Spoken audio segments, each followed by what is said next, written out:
All right, today we're going to dive into a presidency that was, well, so disastrous it might have been the point of no return on the road to the Civil War.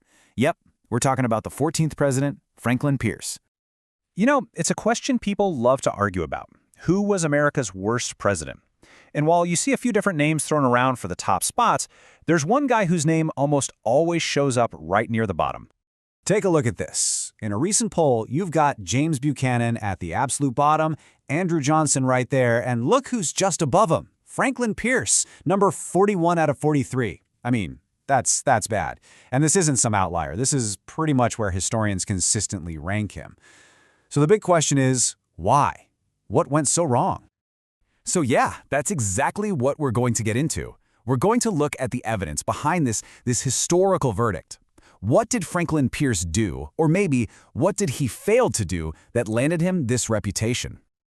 But, before we even touch the politics, you really can't understand President Pierce without understanding the man himself. His story is it's filled with this profound, almost unimaginable personal tragedy that hit him at the absolute worst possible time. Okay, so get this. In 1852, he's elected president, hailed as the next young Hickory. But then, just 2 months before his inauguration, he and his wife are in a horrible train wreck. They survive, but their 11-year-old son, Benny, their last surviving child, is killed right there in front of them. So Pierce enters the White House on March 4th, 1853, just a completely broken man. He's grief-stricken, he's guilt-ridden. His wife, Jane, believed the accident was God's punishment for his political ambition, and she basically became a recluse in the White House. I mean, this personal darkness just hangs over everything that comes next. And it's in this state of profound grief that Pierce has to confront the single biggest legislative battle of his time, the one that would absolutely define his presidency, the Kansas-Nebraska Act of 1854.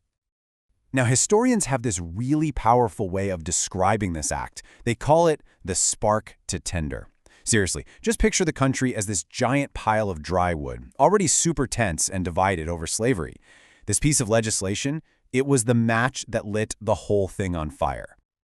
So, at the heart of this act was an idea called popular sovereignty.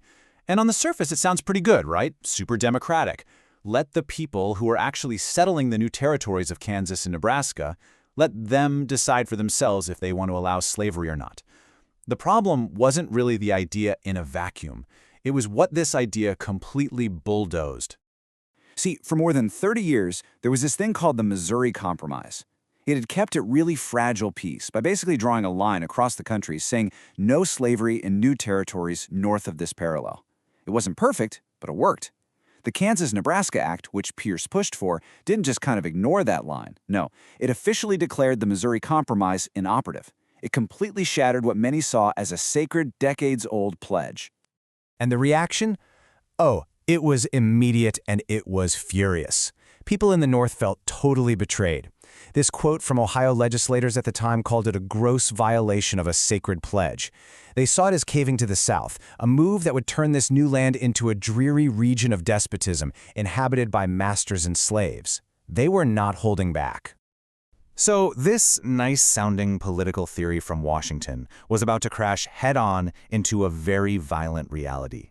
The fight wasn't just going to be with words in Congress anymore. It was about to become a literal, bloody fight out on the plains of Kansas.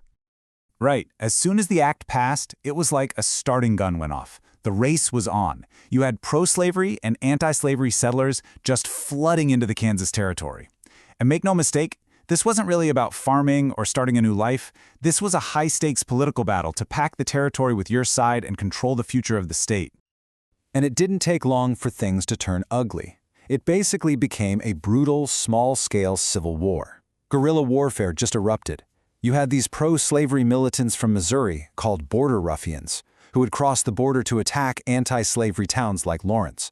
And then, in retaliation, the famous abolitionist John Brown led a raid and massacred 5 pro-slavery settlers.